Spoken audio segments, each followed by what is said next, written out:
We have the 25th Amendment to make it absolutely clear what the line of succession ought to be in the eventuality that a president is unable to discharge his duties.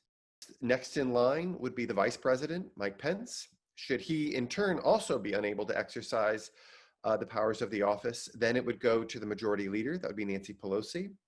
Next in line still is President Pro Tem in the Senate, Chuck Grassley.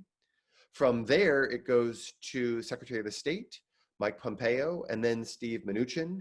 So we have a reasonably clear line of succession in those instances where a president clearly cannot discharge his duties, either because he's fallen gravely ill or because he's deceased.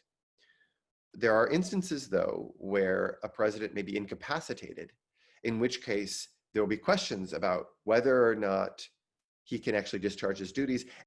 Section 4 of the 25th Amendment dictates is that the vice president and a majority of the cabinet can come forward and to say, no, we're going to, the president has to relinquish his powers and they will instead be given to the vice president or to the next in line of succession. But what are we to do should he simply be incapacitated?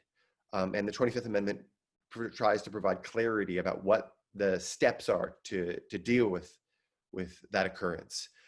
Pence has never shown any predilection for going against the president's wishes. So I think that the possibility of a kind of a power struggle over who ought to be in charge is highly unlikely. And yet, should he fall gravely ill, and we hope that he does not, how that will lead to a clear transfer of power amidst all the volatility that we've seen, even when we have clear procedures under the 25th Amendment, is a cause for some concern.